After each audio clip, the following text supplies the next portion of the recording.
Hey everyone, my name is Yarrow, and you're listening to the Daydream Rose podcast. Thank you for joining me. I'm really excited to bring this episode your way.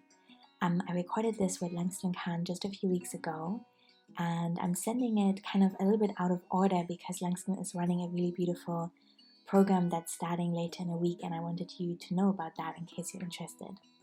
But yeah, this conversation is about so many things that have been on my mind, and I think that Langston has been really generous in sharing so many perspectives and tools and ideas that I really appreciated, and I think you might too. So yeah, we talked about shadow work, about cancel culture, about reclaiming parts of ourselves and how we can relate to ancestral healing, and we also heard about his book, which is called Deep Liberation: Shamanic Teachings for Reclaiming Wholeness in a Culture of Trauma. I mean, need I say more? It was great. So, yes, I'm really excited to share this. Let us know what you think. I would love to hear from you. And I'll just update you in some small ways. I'm doing okay. If you haven't heard my last episode, I broke my leg on New Year's Eve and I'm very slowly recovering. It'll be a few more months of being in a cast, but it's going okay so far. It is hard, of course, to navigate some things, and it's not a great time being in lockdown in the UK to have this happen. But I'm very internal and very cocooned, basically, and resting lots, and I'm good at that, so that's okay. I'm also really excited about the embodied ritual community. I have left Instagram for good this time, just before New Year's, and it's kind of opened up more space for me to be present in communities that feel more intentional for me online. So, one of them is the Patreon community, which has grown over the last 3 years. I've offered so many different things like the Embodied Magic program, and that's now in recordings in an archive. And then we did the Unravel program last summer and the Dream program in autumn, which was more writing based. We did grief work together and practiced rituals and writing.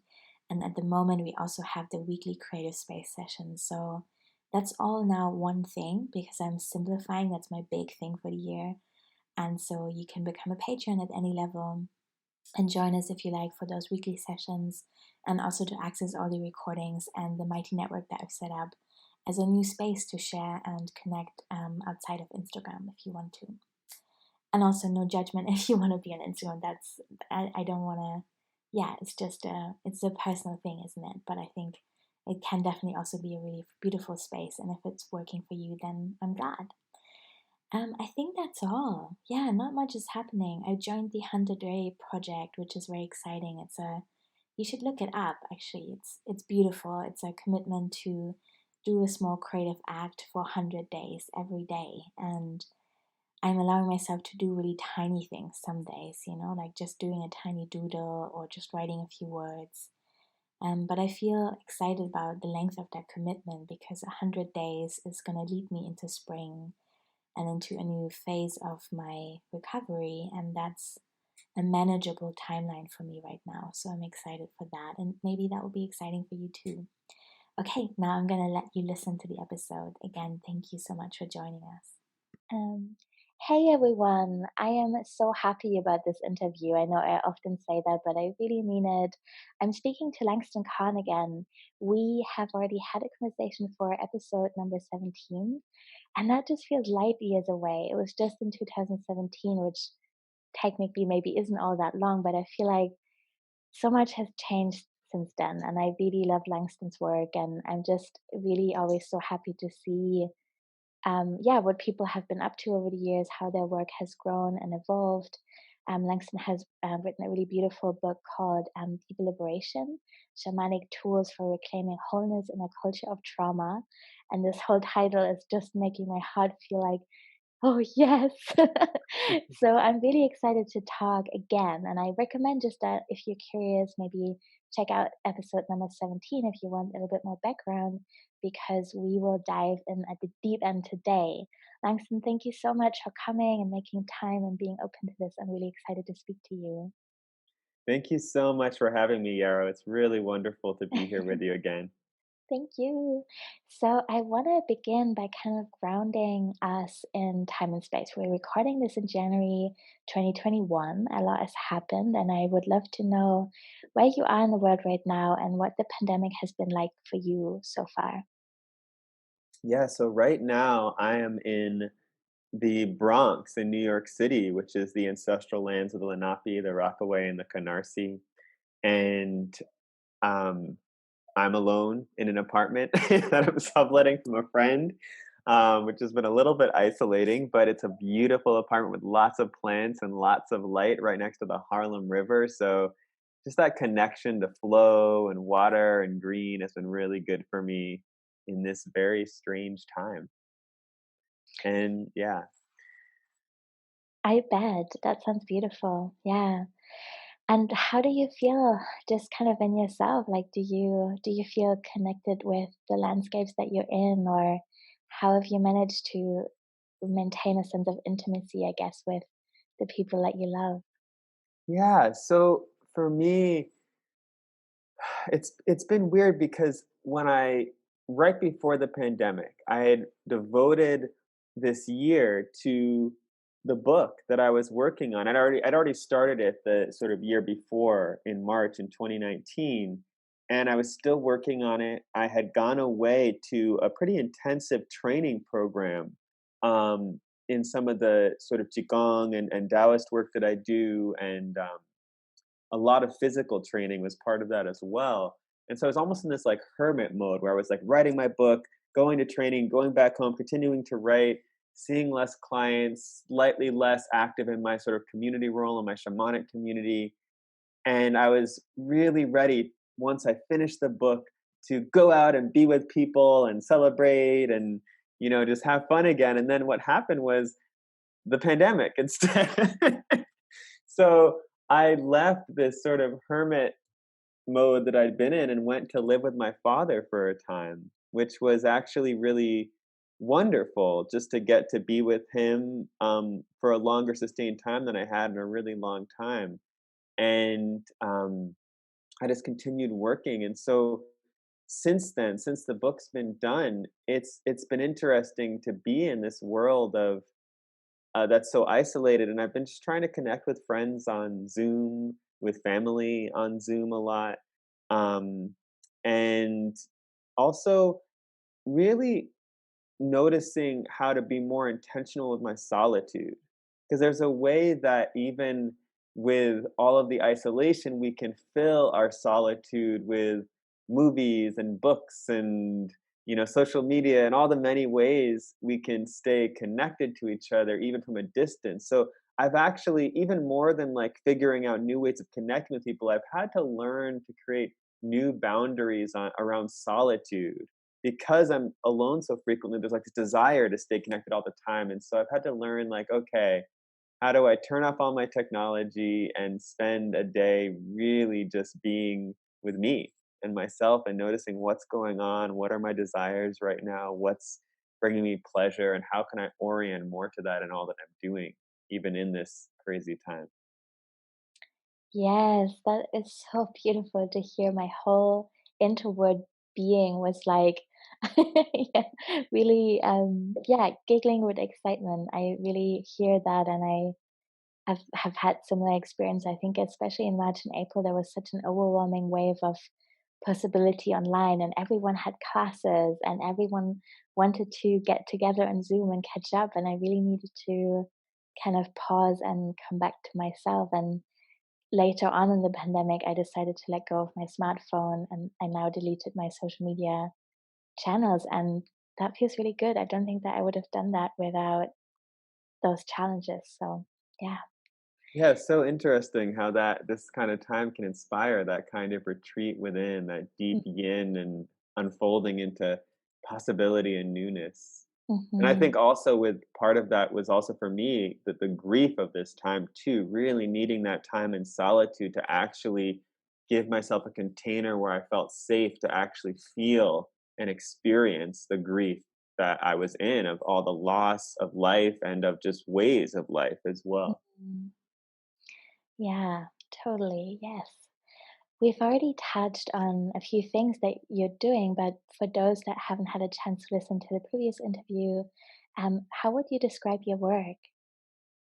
Yeah, so I work with people to go to the root of what's causing challenges in their life or what they're wanting to transform or what has felt like a maybe fixed part of their identity that they want to shift but haven't been able to. And then I try to work at that root place to create change so that change ripples from the inside out, affecting every aspect of life. And how I do that is sort of two different main ways. One way I do that is through my shamanic healing work, which is me going into a deep trance state, embodying my helping spirits and working with them to see what are the roots of these challenges people are experiencing from their perspective in the invisible realms, in the realms of, what you might call the spirit world, of our environment, of our emotions, of our unconscious, and moving into that space to create change there that then can ripple out in the client's life. So that's one way I work with people that can include things like retrieving lost soul parts that were abandoned during moments of trauma that so people could survive, just they had to let that part of themselves go so they could keep going. And bringing those back and explaining why they left and helping them to reintegrate.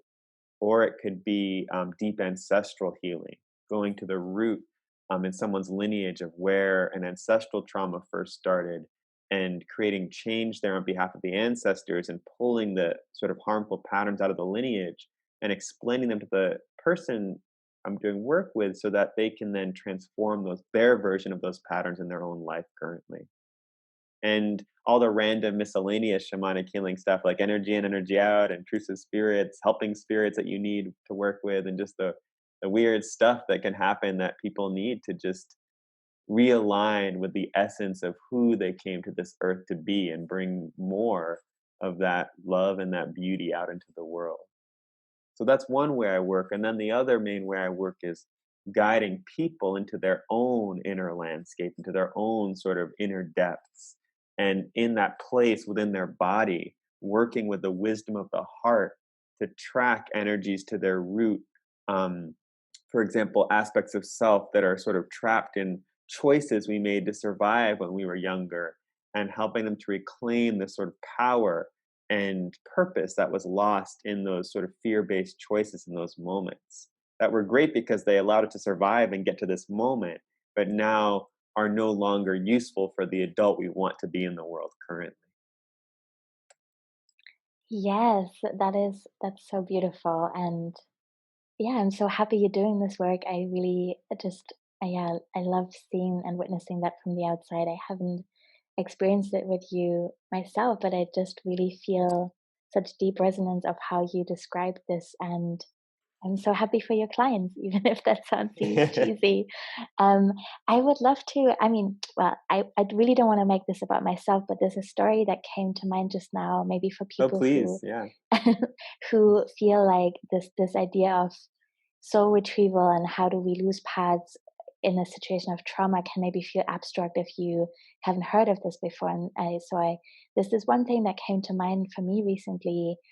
So when I was about 11 or 12, I was bullied for the way that I moved in a really specific way, and it doesn't really matter, but it really had an impact on me, but I hadn't noticed that until the pandemic. So as a teenager, I really loved dancing so much, but I was really deeply self-conscious about how I moved and how that was a part of my self-expression. So I was drinking quite a bit as a teenager and then a bit in my early 20s. And the only really occasions that I would ever dance in my life would be when I was out with friends in a club and it was appropriate to drink.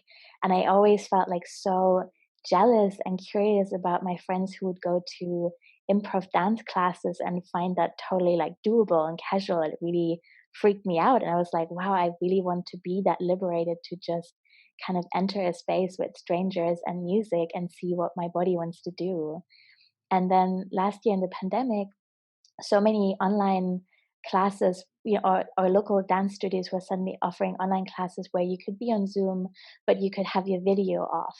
And I learned all these amazing dance moves and like really just stretched, what I was able to do. And I had so much joy in that expression and was really grateful that this kind of way of accessibility came to be because of the pandemic for me. And only then, as I was kind of like going deeper into that dance, it became clear to me that there was still this time in my life that had this impact, and I still had felt until then this self consciousness. And there was almost kind of like a retrieval happening for me as I was exploring these Zoom spaces. So that's just one example. I'm sure you have many other, but yeah, that felt good to tell. Thank you for listening. Yeah, thank you for sharing that story. That's such a good example. And I guess in my work, how I might characterize that is exactly related to those choices I was talking about that we make in childhood that then we have to choose to unmake as adults. And sometimes we need support in doing that. And yeah, what a beautiful story of how you supported yourself in that way of finding freedom again in your body. I love that. Yeah, Thank that's you. wonderful. Yeah. Thank you. This is a big topic, the next one that I would love to kind of bridge to. So you can take this any way you like, but I'm wondering what shadow work means to you at the moment and how you're stepping towards or into it. Great question. So shadow work is such an interesting term. It comes out of Carl Jung's, definitions of the term largely and how it's understood in popular culture. Um, and my way of thinking about shadow is actually very different than most people's thoughts about it. But I'll start out by saying one aspect of how Jung talked about shadow work is as bringing whatever is in our unconscious into consciousness. So that work of withdrawing our projections and triggers and all the ways that we disown aspects of ourself and put them on others around us or sort of externalize inner dynamics in our life, doing the work of tracking those back to the root inside of us where they first started and working with them there. And that is a lot of the work that I describe in my book I just wrote, Deep Liberation.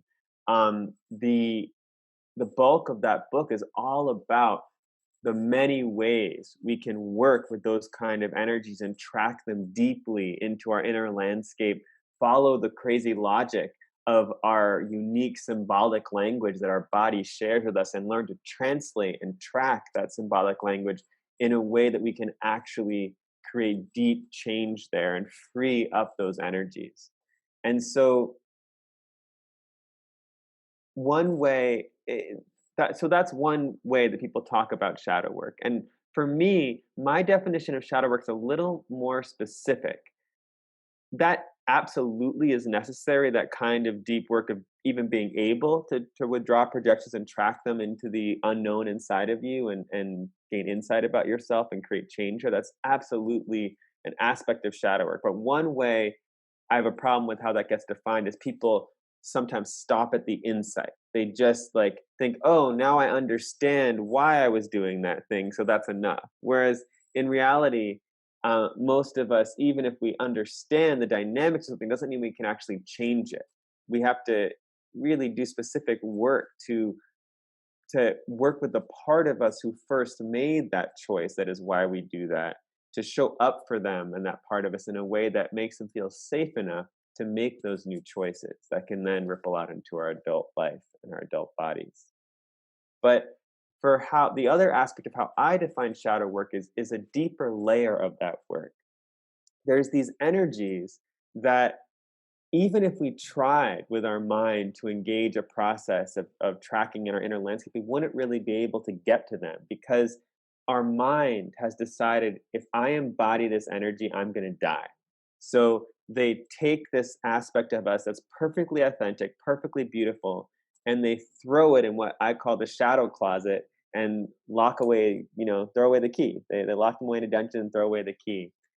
And that part of ourself that's been now thrown into our unconscious is forced to watch our life from the sidelines. They're forced to um, only be able to express themselves through the unconscious. So that means through patterns of self sabotage, through intense attraction, through intense fear. And that's the only way they can be known by us. They can't consciously engage and have an impact in our life through our conscious action. And these teachings around the shadow come out of my work in my shamanic community, in the lineage of the cycle of transformation in the last mass community. And in that work, what we do is we rescue these parts of self that are stuck and have become twisted and monstrous from being forced to watch our life from the sidelines, as anyone would in that unfair situation. And we rescue them from that place of the shadow. And then we transform them into the ally they were always meant to be in our life. And then we integrate them.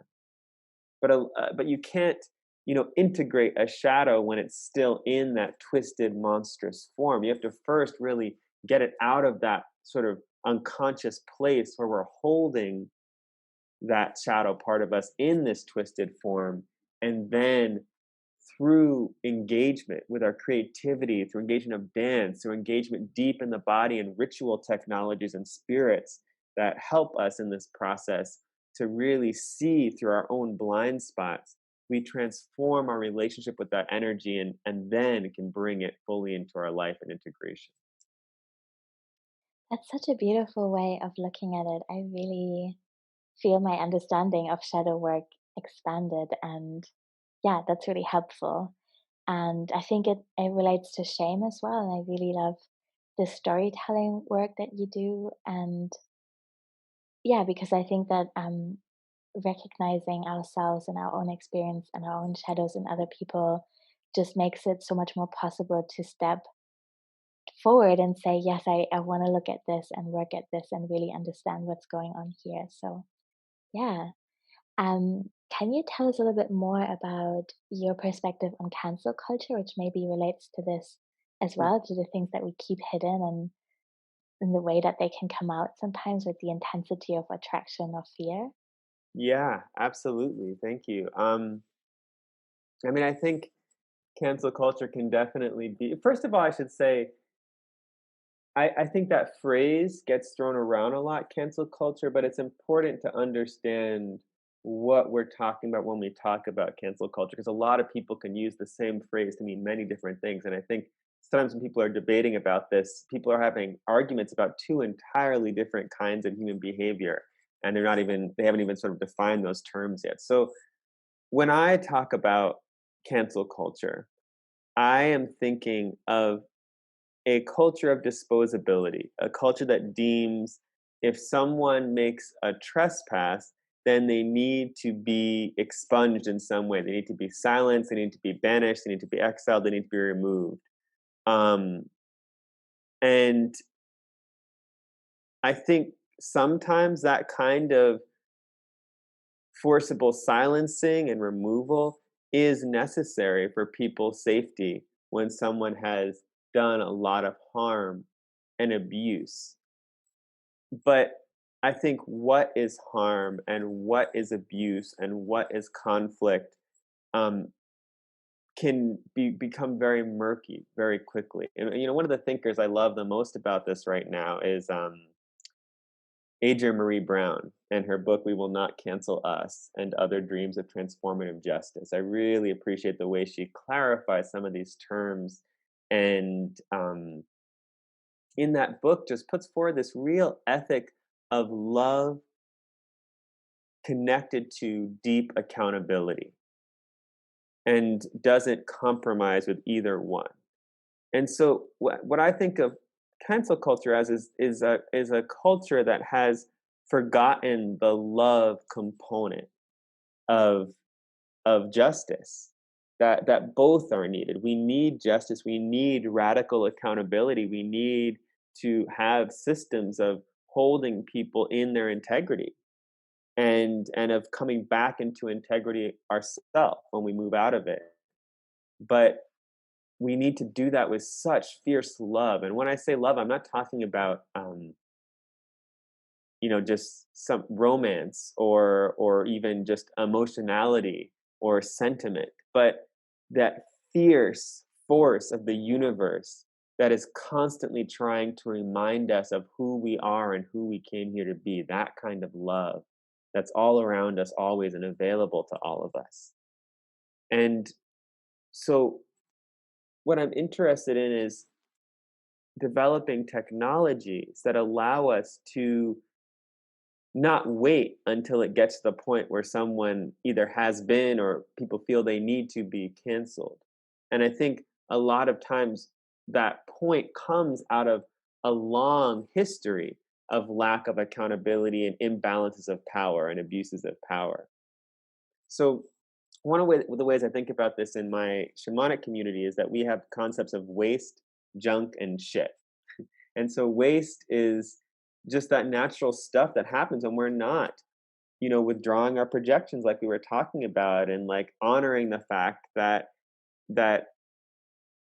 our discomfort is not caused by others often, but is something that we need to really, even when it is caused by others, really examine and see what of this is really about the present moment, and what in this am I projecting from my past experiences so I'm not perceiving reality clearly necessarily. And when we have practices for holding each other in that kind of accountability over time, then we process the natural waste that is created in any living system, any living closed system. And so what happens when we don't do that is that waste gets disowned and it turns into junk, like just this like trash that's left all around for others to have to like, walk on eggshells around. And then when we decide to leave community and we left all this junk behind, now that junk we created becomes shit, because it's shit that other people have to clean up and deal with now, which is much harder when the person who had originally involved is no longer there.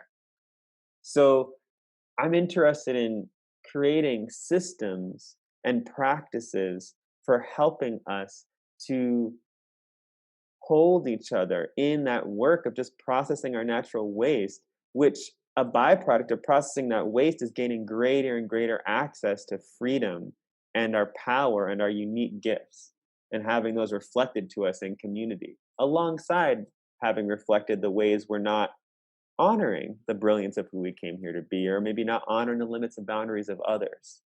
And so a lot of in deep liberation, a lot of the deep liberation process is a sort of peer process of support in helping each other to do that work of engaging the ways that, life is constantly trying to initiate us by bringing into our awareness these aspects of self that are stuck in moments of pain or trauma, and offering us an invitation to reclaim those aspects of self and bring them into the fullness of who we came here to be. And when we're not engaging in that process that life is always trying to help us with, that's when we start to project. And often that's when we start to, create division and stagnation and disharmony in community. And when we do choose to do that together, that's when we create greater ease and joy and laughter and connection in community, and when real intimacy is possible. Yeah, thank you so much. I love this metaphor, and it feels so beautiful to say, like, yeah, I really want to take care of my waste and not let it become trash and then shit. And yeah, yeah, that's really beautiful. I just started a warm farm in my garden, and I'm so excited to explore this process from my kitchen into the garden and regenerating the soil.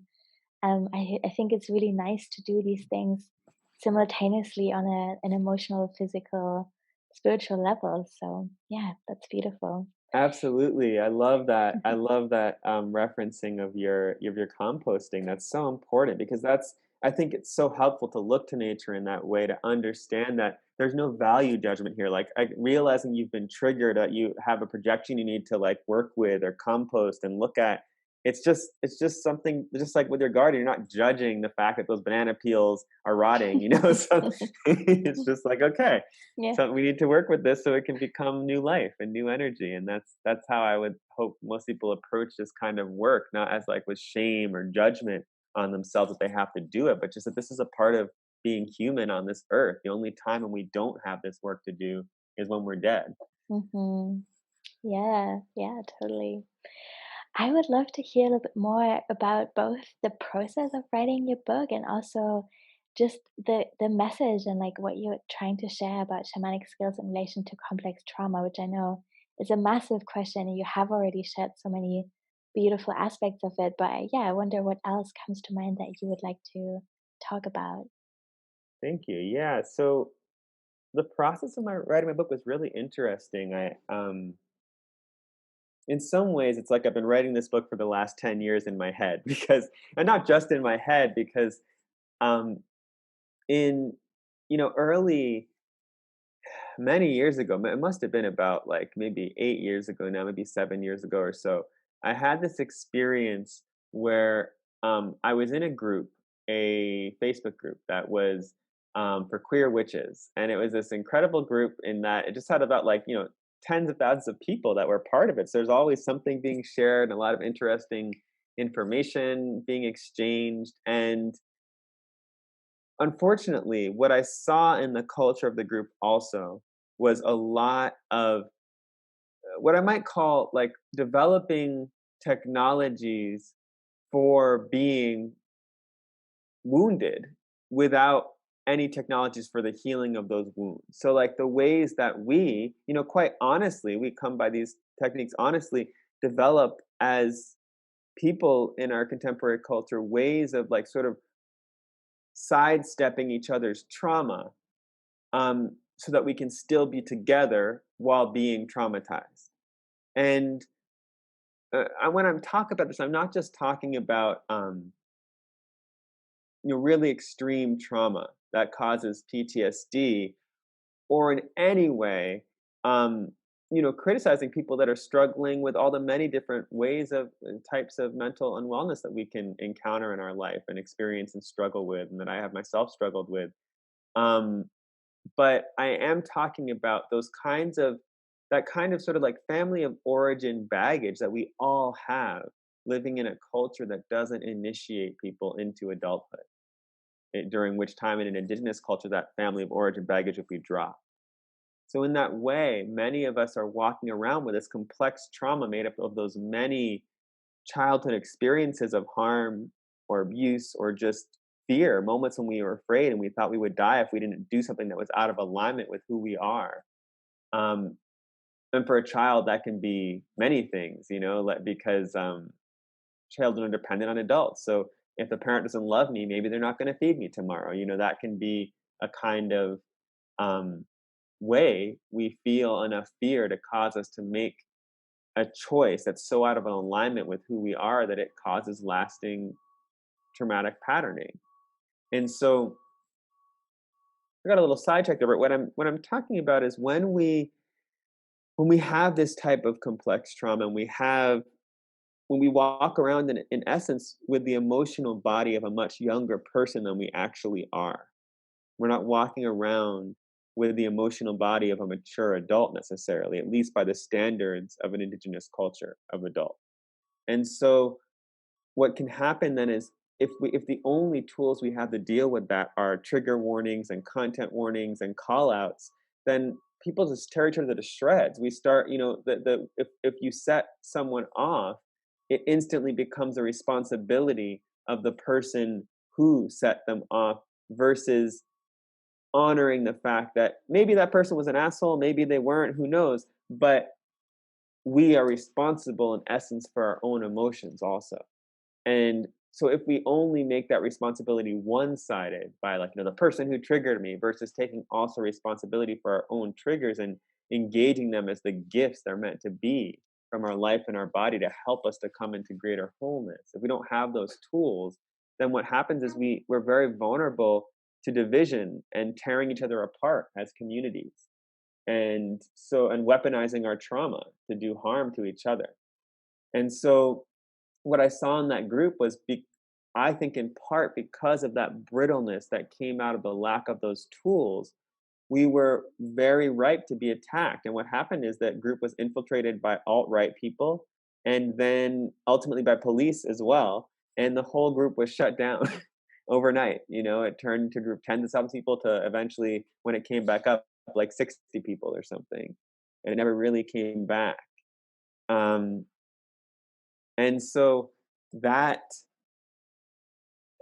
that this this book, the process of writing this book came out of first many years ago deciding to teach a class, engaging some of the tools I had learned in my shamanic lineage for healing our triggers. and working with them as a way to come into greater wholeness versus seeing them as something that someone has done to us. And out of that, teaching that class, that eventually became a much larger class um, that I developed some in partnership with Christina. She developed the first curriculum for energy body mastery, and then I helped some with developing the energy body clearing curriculum. But these classes that work on a much deeper, more detailed, larger scale to help people create sustainable community and sustainable practice within themselves to work with these triggers and engage with their lives, the teacher, even beyond triggers, to proactively be engaging with life, to be finding these new parts of self in our unconscious that are wanting to come into being. And so this book really came out of after teaching that for a number of years, realizing, I really need to share in a way that's more accessible these teachings, especially in a way that's more accessible for people who are BIPOC, Black, Indigenous people of color, people who are queer, for all of the marginalized voices that often get left out of these kind of, self-helpy or spiritual books that aren't necessarily accounting for that perspective. And so I really wanted to, with this book, explore how do we in this time cultivate the quality of heart using these skills that not only can move us on our own path of transformation, but also allow us to become the people resilient enough to feel safe moving into these sites of fracture, these sites of cultural wounding, not just personal wounding, and becoming the people who can actually weave wholeness there, the people who can actually make a new story for the people with our lives, a story that's rooted in an ethos of compassion and care for all of life. Yes, just letting that sink in. I remember that Facebook group. It's been a really long time, and I wasn't a part of it, but I had friends in it, and yeah, I remember that was big, and I think really shifted a lot of thinking for a lot of people. So it's so beautiful to see that so many years later, in some ways, it has woven into this book and this whole process. And yeah, I really love what you said about taking responsibility for our triggers. I think there's something that just kind of lands in my nervous system that feels really good and just really so much more empowering than really just thinking about what is being done to me in some very simple way. Yeah. Um, I'm wondering with the practices that you share generally or specifically with the book, do you have kind of boundaries or wishes as to how people approach them that don't share your identities, if that makes sense? That's a great question. And no, I wouldn't say so. How I think about this is comes directly out of the thinking of the Black feminist collective, the Combahee River Collective, and also the work of Alexis Pauline Gumbs and other Black feminists. That if they put forward the idea that if we were to create a world that was truly safe for and truly nourishing for Black queer women, then we would have a world that was safe for everyone. And so when I talk about writing a book that feels deeply nourishing for Black and Indigenous and people of color, I what I'm talking about is writing a book that's ultimately going to be deeply nourishing for all of us. Because it's only when we're discounting or literally marginalizing certain voices that we create something that isn't valuable for everyone. But when we're centering those who have been pushed to the margins, that becomes something that I think is valuable for everyone. Yes, that makes sense. Thank you. I also wonder if, I mean, I still kind of feel, I just feel so connected to the people that listen to this podcast. And I God, just love doing this work so much. And I can sense almost that maybe people still have questions about like what does it really mean to explore this work? And one way of grounding that I wonder might be to ask, what do you wish more people knew about relating to their bodies and how that maybe ties into their activism and the way that they express themselves or exist in communities? Yeah, so I think maybe it's useful just to share a story of my own that I'm someone who was very dissociated from my body growing up in a lot of ways, and that was for many reasons. On one hand, I had some, family trauma around rage and anger and my own sort of disowning of that, which of course was a big disowning of my body in certain ways, because to not feel anger also cuts us off from our passion and also cuts us off from a lot of our other emotions and just our relationship with our body. And so then on top of that, I also moved around, 6 years old out of New York City in this really wonderful, diverse community into a predominantly white community where I was like one of the only black kids in my school. And um, that also resulted, I think, in a lot of dissociation and trauma from my own body and just feeling safe in my own body. And so what allowed me to begin to bridge that gap was first learning actually inner relationship focusing from my mother. Um, she had just become a teacher in this modality at the time, and she just my mom has this incredible ability to just really ride emotions down to their root, to just be with them with this fierce compassion and love and ride them down to the bottom, to like wherever they take you, wherever that is. And not worrying about when you're going to get there, what's going to happen when you get there, but just to ride them down to the bottom. And so she really embodied that for me as she was teaching me these tools. And I began to bridge the gap between myself and my body through a new engagement with my emotions.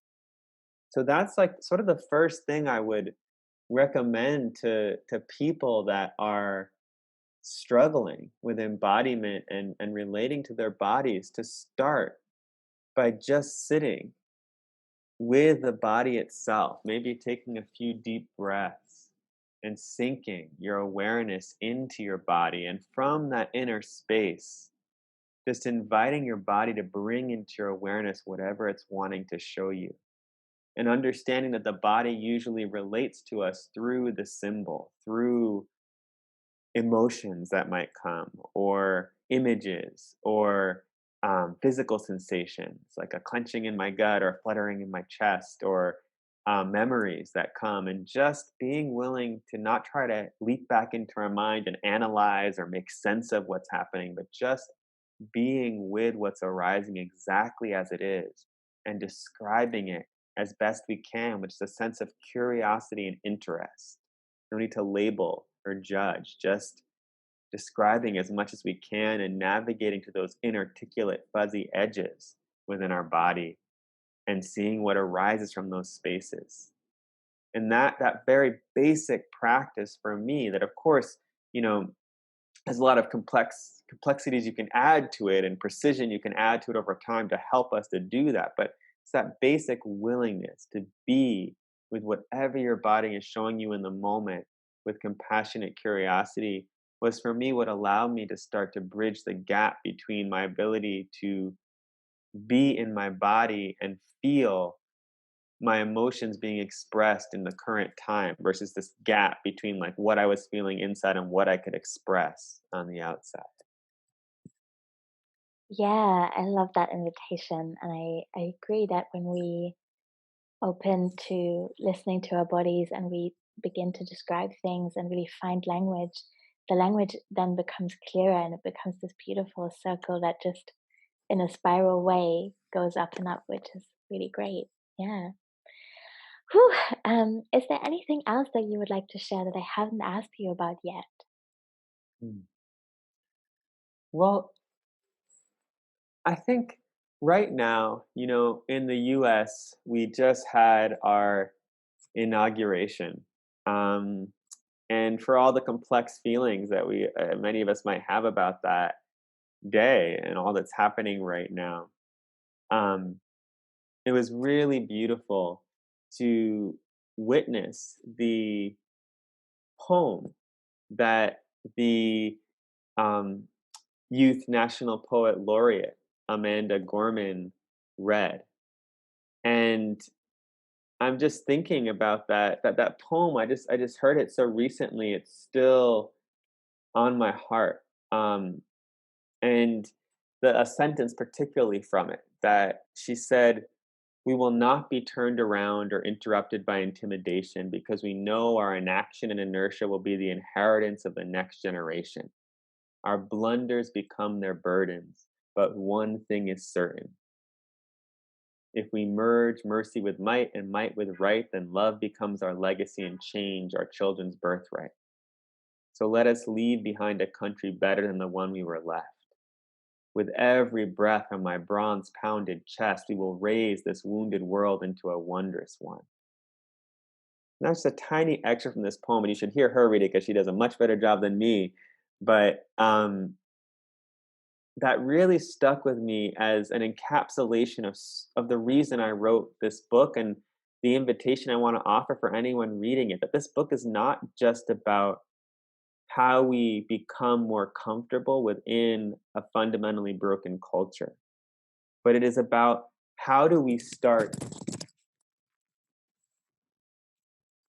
Sorry, it's about how do we start right now living in the culture that we want to leave behind for the next generations? How do we pull ourselves out of our fears and pain of the past and worries about the future back into the present moment where we have the power to create change? And in that moment, begin to practice freedom together, to practice tools and techniques that allow us to be more free and accountable and loving with each other in a way that we can learn to make that the culture that we all live in, a culture that centers those values. And so my hope is that, I don't think we're ever able to change systems individually much. And I think if that's one of the reasons we can feel so much hopelessness and despair and even apathy or numbness in the face of some of these big systemic challenges and problems and abuse that we've been witnessing over this past year in different ways around the world. And yet, what we can do is when we're able to come together as a collective, we can change systems because ultimately systems are just made of individuals. So when enough collectives in a system are doing something different, the system can no longer sustain itself as it was. It has to shift and change in response to that collective. So my hope is that the tools in this book can help people to learn, how do we come back together? How do we live in collectives in a way that's sustainable, in a way that doesn't re-wound us in the same ways that maybe our families did, or maybe that we've been wounded by community in the past? How do we create a container of community that has space in it for invitations, for growth and transformation, and for being imperfect in that growth and transformation, that we're not asking ourselves to already arrive perfect and clean, which I think are ideas that are products of whiteness and colonialism, but to arrive imperfect as we are and open to working together to change ourselves in the process of changing these systems. And I'm not just talking about people in movements and activism, organizing. I'm talking about at every level or unit of community that you can imagine. And letting community be something that we start to engage more consciously as a collection of people with shared skills working in service of a vision that's shared, that's larger than themselves, it's larger than your own personal vision. And I think if more of us can begin to cultivate and create that kind of way of being in community together, that's what gives me a feeling of possibility and hope that we can begin to create the future that we deserve, the future that I think so many of us feel in our hearts is possible. It also feels so far from where we are currently as humanity right now. Yes, nodding along. Thank you so much for sharing the poetry and your reflections. That was really beautiful, such a good note to end on, and I'll link to that in the show notes as well. Thank you so much for everything that you shared. There was so much beauty in there. I have myself muted, but I was laughing along and getting a bit teary and just receiving so much nourishment. So, yeah, I really thank you so much. And before you go, I would love to hear what you're currently offering and where people can find you. Yeah, thank you. So, one thing obviously is my book, Deep Liberation, which you can find at most booksellers. I'll give you a link you can put in the show notes. But yeah, it's on Amazon. It's on if you go on Goodreads and search for it, there's a list of all the different places you can find it, and it's published by North Atlantic Books. You can also buy it directly from the publisher as well. Um, I also have a class coming up, Energy Body Mastery, which starts February 9th. And this class includes some of the core teachings in the first half of the book and really is about how do we learn to reclaim our energy? How do we learn to ground deeply into our bodies and through our bodies into the earth in a way that feels nourishing and safe?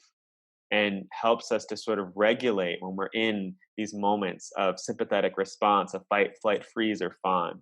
How do we really come to a state of deep rest in our bodies and a new trust in our humanity? And then building on that, how do we also complete our central channel and connect to the energies of the above, the stars, the moon, of the sun, and what we might call the divine? How do we reconcile our relationship with our own divinity so that we can bring that sense of blessing and protection and generosity and our creativity into all we do and sort of rescue it from the ways that ideas of our creativity have been colonized or limited in our imagination?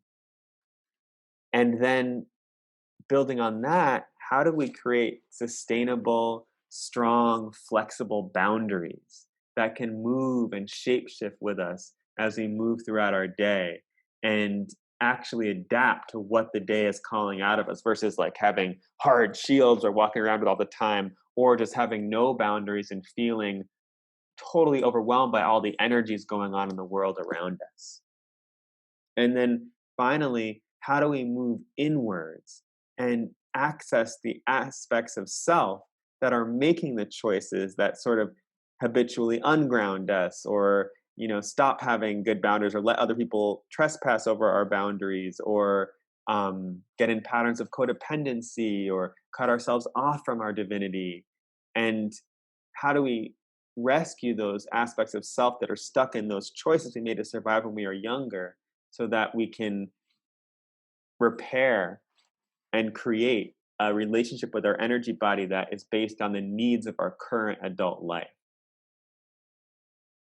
And so that class is coming up. And the cool thing about that class is once you take it once, you're welcome to take it for free again as many times as you want whenever we offer it. And we usually offer it at least once a year, often twice a year. Um, and so that just allows us to begin building a community of people around those teachings that can support each other. And a lot of people repeat the class from class to class. There's a growth and development and deepening that happens. It's really beautiful. And we've been teaching that for about, 4 years now. So the community is becoming pretty sizable.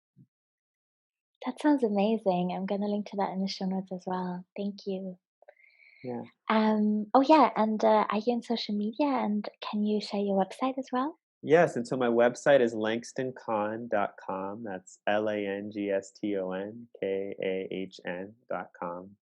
And I am on social media. I'm on Instagram as Langston Kahn. I'm on Facebook also as Langston Kahn, and I'm also on Twitter. But I'm really terrible at Twitter. I'm trying to learn. So if anyone wants to give me some Twitter lessons, I'm open to that. But maybe you'll find me there one day when I actually figure out how to use Twitter well. Cool, thank you. That's great. Again, thank you so much. It's been really, really beautiful to speak to you, and I'm excited to share this. Yeah, thank you so much, Yara. It's really wonderful to talk to you as always. Thank